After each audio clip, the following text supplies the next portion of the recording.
यहूदी औरत भेष बदल कर खाना काबा के अंदर कुरान की बेहुरमती कर रही थी। देखिए, फिर अल्लाह ने फौरी अजाब नाजिल कर दिया। सऊदी बादशाह भी आन पहुंचे। अस्सलामु अलैकुम नाजरीन। दोस्तों, गैर मुस्लिम की शरपसंदी की कोई हद नहीं रही। अभी पिछले दिनों ही की बात है कि स्वीडन में कलाम पाक की बेहुरमती की गई थी, जिसकी मजम्मत दुनिया के सब मुसलमानों ने की थी। इसके बाद हॉलैंड की जानिब से भी ऐसी ही इत्तलात मौसूल होने लगी कि कलाम पाक के औराक को नऊजुबिल्लाह जलाकर शहीद किया गया, और इस बात की मुस्लिम ममालिक ने बहुत शदीद मजम्मत की। लेकिन इसके बाद सऊदिया में जो कुछ हुआ उसने लोगों के दिल दहला कर रख दिए, और फिर अल्लाह का ऐसा अजाब नाजिल हुआ कि लोगों की आंखों ने देखा कि कैसे इस औरत का धड़ एक ऐसे जानवर में बदल गया कि खुदा की पनाह। इससे पहले कि इस वाक़े को आगे बढ़ाया जाए, आप लोगों से गुजारिश है कि हमारे चैनल को सब्सक्राइब कीजिए और बेल आइकॉन पर प्रेस करें ताकि हर नई आने वाली वीडियो से आप मुत्तला हो सकें। जी तो दोस्तों, कलाम पाक की बेहुरमती के वाकयात का बढ़ना मुसलमानों को इश्तियाल में लाने और इंतशार फैलाने की साजिश है, जिसका इजहार वक्तन फवक्तन शरपसंद ममालिक से सामने आता रहता है। इस बात का जिक्र भी हम अपनी इस वीडियो में करेंगे और कलाम पाक की फजीलत के बारे में भी आपको इस वीडियो में आगाह करेंगे। लेकिन पहले हम उस वाक़े का जिक्र करेंगे जो एक औरत ने खुलेआम करने की कोशिश की और फिर किस अजाब में मुब्तला हुई। ये वाक़या कदीम जमाने का है कि जब एक बार एक शोर सा उठा कि एक औरत पर अल्लाह का अजाब नाजिल हुआ है और वो इंसान से अजीब व गरीब किस्म की खलकत बन चुकी है। ये खबर जिसने भी सुनी वो हैरान और परेशान सा हो गया। बहुत से लोग इस औरत को देखने के लिए अपने घरों से निकलकर उस कस्बे की तरफ बढ़ने लगे जहाँ से इस वाक़े की खबर आई थी। वो कस्बा एक रेगिस्तानी इलाके में था और जिस शख्स ने ये खबर दी थी उसने उस औरत को अपनी आंखों से देखा था। उस शख्स पर अजीब सी बदहवासी सवार थी और वो जब भी इस औरत का जिक्र करता उस पर कपाहट सी तारी होने लगती। उसके चेहरे पर एक ऐसा खौफ था जैसे उसने कोई बहुत ही डरावनी चीज देख ली हो या कोई ऐसी नाकाबिले फहम चीज कि आंखें इस पर यकीन करने से मुनाफी हों। लोग ऊंटों पर सवार इस रेगिस्तानी इलाके की तरफ रवाना थे। मर्द तो मर्द, औरतों की भी एक बड़ी तादाद उस वक्त इस इलाके की जानिब बढ़ रही थी। कुछ लोगों के लिए बेचैनी और तजस्सुस का यह आलम था कि पैदल ही सफर शुरू कर रहे थे। 2 घंटे की मुसाफत के बाद जब लोग इस इलाके में पहुंचे तो एक अजीबो गरीब किस्म की चीखों पुकार उन्हें वहां सुनने को मिली थी।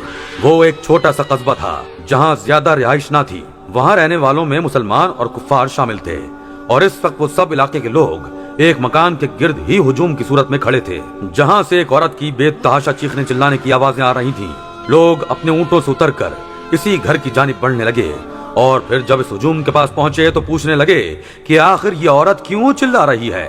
वो लोग कानों को हाथ लगाने लगे, कहने लगे कि इसे देखना हर इंसान के बस की बात नहीं है। जो अंदर इसे देखने जाता है वो जब वापस लौटता है तो बुरी तरह से कांप रहा होता है। इसलिए तुम में कमजोर दिल लोग अंदर जाने की कोशिश ना करें। ये सुनकर जहां कुछ लोगों का इस औरत को देखने के लिए तजस्सुस और भी बढ़ गया, वहीं बहुत से लोग घबरा भी गए थे। लेकिन बहरहाल चंद लोगों ने हिम्मत की और इस घर के अंदर जैसे ही दाखिल हुए तो एक जोरदार चीख उनके लबों से बरामद हुई। वो औरत बड़ी अजीबो गरीब किस्म की मखलूक थी। उसका चेहरा लोमड़ी की शक्ल में बदल चुका था। उसकी टांगें बिल्कुल सुकड़ चुकी थीं। वो बरहना हालत में थी, जमीन पर लेटी तड़प रही थी और इसका धड़ आधा लोमड़ी की तरह था और आधा इंसानी औरत की तरह। लेकिन इसके पूरे वजूद पर किसी बनमानस जैसे काले सियाह बाल भर चुके थे। इसकी आंखों और मुंह से खून जारी था। इसकी चीखें ऐसी हैबतनाक थीं कि जैसे वो किसी दर्दनाक अज़ियत से गुजर रही हो। सुनने वाले इन चीखों को सुनकर दिल पकड़ के बैठ गए थे। देखने वालों पर खौफ से लर्जा तारी हो चुका था। वहां से वो लोग वापस बाहर निकल आए। ऐसा हैबतनाक चेहरा और वजूद देखने का कोई भी इंसान मुतहम्मिल न था। वो औरत अपने लिए मौत मांग रही थी और उसकी आवाज गधे के मुशाबे उसके हलक से निकल रही थी। सुनने में यह आया कि वो एक काफिर औरत थी। दिल में मुसलमानों और दीन इस्लाम के बारे में कीना रखती थी। इसके हसद का ये आलम था कि इसके पड़ोस में रहने वाली मुसलमान औरत जब भी कलाम पाक पढ़ती और उसकी आवाज पड़ोस में जाती तो वो बेचैन सी होने लगती। इसके दिल में कलाम पाक और मुसलमान के खिलाफ मजीद नफरत के जज्बात बढ़ने लगते।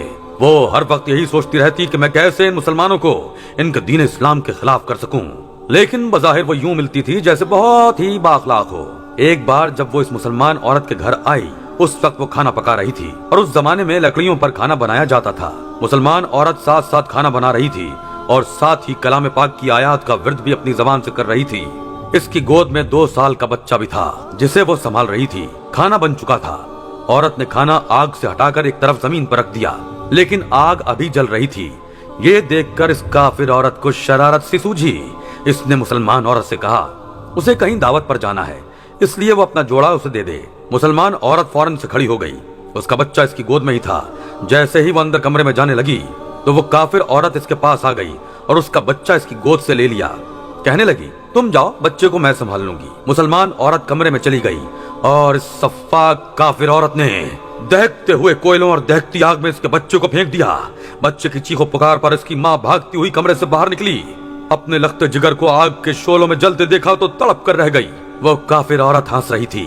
کہنے لگی تمہیں اپنے قرآن کی طاقت پر یقین ہے تو پڑھو اپنا قرآن اور اپنے بچے کو بچا کر دکھاؤ۔ وہ عورت فوراً سے آگ کی طرف لپکی۔ بچہ جل چکا تھا۔ اس نے آیات قرآنی کا ورد شروع کیا اور اس آگ سے اپنا بچہ باہر نکال لیا۔ اس پر کلام پاک پڑھنے لگی۔ وہ مسلمان عورت ہزاروں قطار رو رہی تھی، ساتھ ساتھ قرآن پاک کی آیات کا ورد بھی کر رہی تھی۔ اپنے دونوں ہاتھ اس نے دعائیا انداز سے اٹھائے اور کہنے لگی میرے رب، اپنے پاک کلام کے وسیلے سے میرے بچے کو مجھے واپس صحیح سلامت لوٹا دے۔ بے شک تو ہی قادر مطلق ذات ہے، مردے کو زندہ کرنے کی قدرت رکھتا ہے۔ اس عورت کے آنسو ٹپک کر اس کے بچے پر گرنے لگے۔ وہ ہچکیوں سے رو رہی تھی کہ جب اس کے بچے کا جسم دوبارہ سے ٹھیک ہونے لگا، وہ بچہ بھی ہلنے جلنے لگا۔ وہ کافر عورت جو پہلے بے تحاشا ہنس رہی تھی، یہ دیکھ کر ہونک ہو گئی، سانس لینا ہی بھول گئی۔ وہ بچہ کچھ ہی دیر میں بھلا چنگا ہو گیا۔ یہ دیکھ کر اس عورت کے اندر حسد کے ایسے جذبات ابھرے کہ اس نے سامنے سیمنٹ کے بنے شیلف پر رکھے قرآن پاک کو اٹھایا اور آگ میں پھینکنے لگی، لیکن اسی وقت اس کا پاؤں الٹا اور وہ خود اس آگ میں گر گئی۔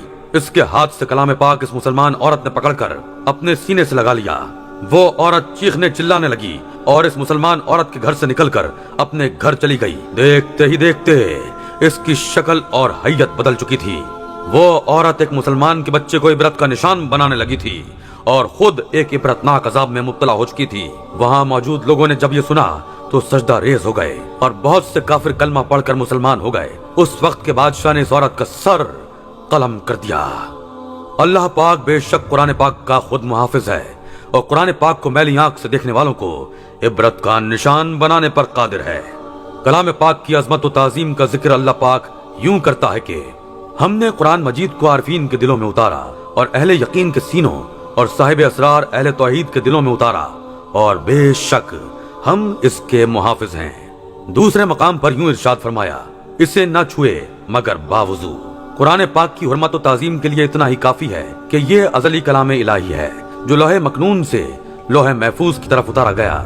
گویا یہ کلام غیر مخلوق ہے جسے حضرت جبرائیل علیہ السلام بحکم الہی لے کر اترتے رہے، اور اس سے بڑھ کر اس کی قدر و منزلت، شان و شوکت اور شرف و عظمت کی دلیل کیا ہوگی کہ یہ کلام الہی جس ہستی مبارک پر نازل ہوا وہ باعث تخلیق کائنات، شاہ لولاک، محبوب خدا صلی اللہ علیہ وآلہ وسلم ہے۔ اسے لانے والے جبرائیل امین ہیں۔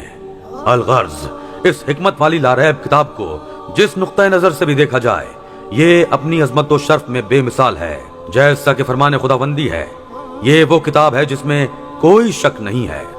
تاریخی تناظر میں دیکھا جائے تو سابقہ انبیاء پر جتنی بھی کتابیں نازل کی گئیں ان میں رد و بدل کر دی گئی، لیکن قرآن کریم کا یہ امتیازی وصف ہے کہ جس نے بھی اس میں تحریف یا معارضہ کرنے کی کوشش کی وہ ناکام و نامراد ہوا۔